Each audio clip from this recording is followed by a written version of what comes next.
guys, it's coffee time. And it's a little bit late because I told myself that I wasn't going to do coffee time until I had completely finished the first season of Once Upon a Time. And I did it at 1 o'clock in the morning, which is what time it is right now. And I don't think that you can tell that I've been crying, but got too invested. It got too real, guys. I cared too much about the characters and their friendships and their love. There's just too many things going on. And by the end of it, I was like, why did I feel so many emotions? Because, okay, guys, when I first started watching the show, it was because everybody was like, oh my gosh, you have to watch Once Upon a Time. It's so bad good. And I said, bad good? That sounds like my brand of TV. So I wound up watching this show. And I did know a few people who said, oh, this is like one of my favorite shows. You know, not in an ironic way. But for the most part, people had just said, oh, it's just a silly, weird show, but, I watch it. So when the first season went on Netflix, I was like, all right, I'm going to give this show a try. Because when I first saw the trailers for it, it looked dumb. So I'm watching it. And I'm enjoying myself. First couple of episodes, I was like, this is dumb. And then, about halfway through the season, I realized that I cared too much. That I was really loving the way that they were skewing all of the fairy tales, and that I thought that all of the ways that the different stories connected was very clever, and I loved the dichotomies between how people were in their fairy tale life versus their like real world life. I was like, man, this is all just so clever. I feel like it's all really clever. And that's when I realized I needed to admit to myself that perhaps this wasn't a bad good show to me. Perhaps this was a good show to me. And nobody else really, aside from like one or two people, had admitted that. So there I was, feeling alone and lost and afraid. Going, oh no, I want to tell people that I think this is a really good show. And all of the women are just, like, incredible to me in this show, which normally I don't like female characters. I'm just gonna admit that right now.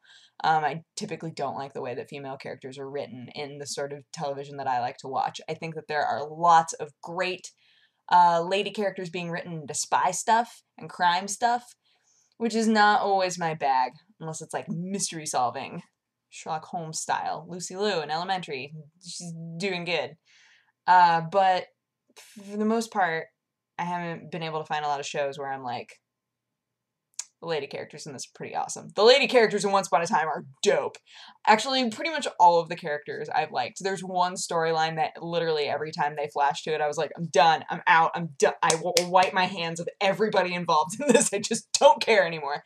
But aside from that, I loved that first season of that show. I was so emotional by the end. And the way that it ended, I was like, I need the second season now. I need to start watching it now. Which, fortunately, there are already, the 10th episode shows tomorrow or something weird like that. So I have quite a few episodes still to watch. But I can say, with confidence, that I personally feel like the first season was great.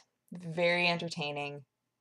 And I really love the characters, so yeah, so that's the marathon that I've been doing for days now. I'm so glad that's over.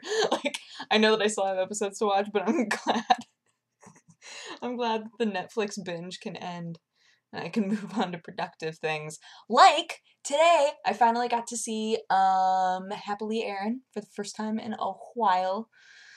I love her. I love her to death. So she and Ro and I all got to go to Michael's and Home Depot, which Home Depot is like, it's like pulling teeth inside of myself to leave Home Depot, but I went there and Michael's and I had a Starbucks gift card, so I was like, I'll get everybody coffee, and we were like, yay! And yeah, we just had a lot of fun. Got to get our craft on. Because, Ro always needs stuff for Nerdy Nummies, and I wanted to get stuff for DIY because I get to film a couple on Monday. So, yeah. So when we were walking around in there, we all got to, like, catch up and talk about what our holidays were like and stuff like that, and it was nice.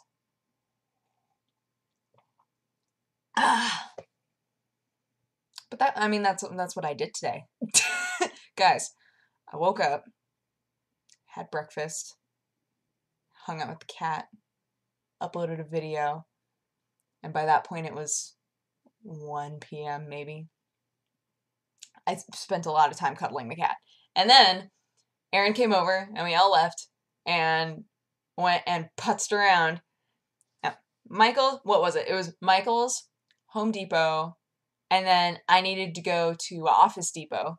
So we went to Office Depot so that I could get Sharpies because Michael's and Home Depot were making it very hard, and there was an Office Depot somewhere nearby. So I was like, all right, I'm just gonna go there instead.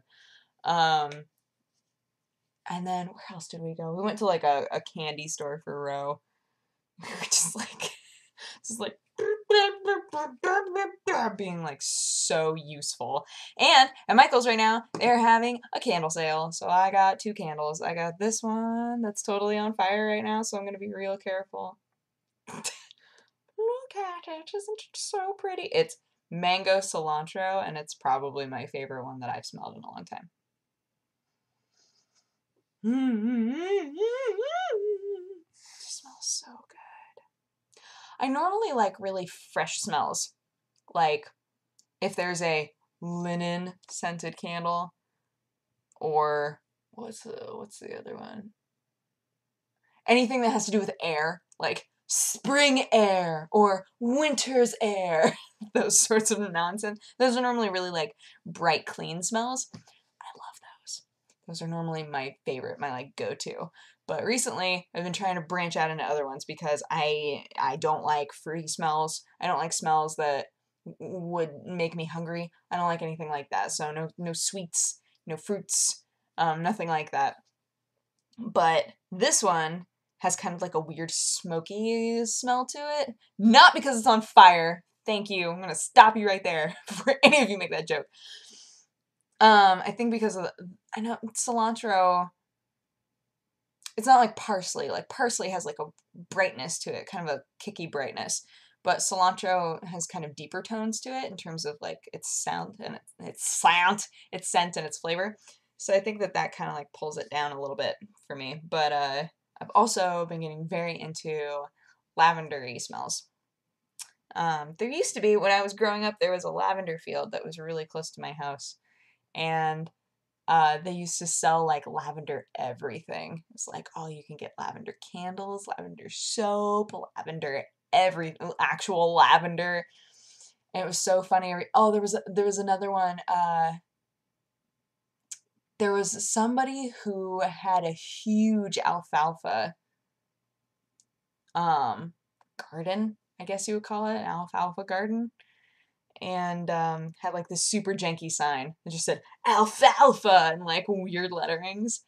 I remember that being up there for most of my childhood, and I don't think that it's there anymore, but it's so funny. It's so funny. I haven't thought about that in forever. But lavender smells always make me think of that little farm that has the lavender stuff. But actually, I think that farm was owned by somebody I went to school with. Not like the kid didn't own it, but like their parents owned it. You know. You know.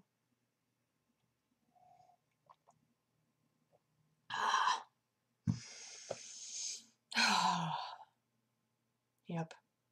It was cathartic. Today was cathartic. Because I got to get all my errands done and then come home and watch a show that made me cry like a little dumb. And now I get to just go to bed. Enjoy my night. So, yeah, I hope that you guys had a good day, and I will talk to you again tomorrow. Bye-bye. Mwah.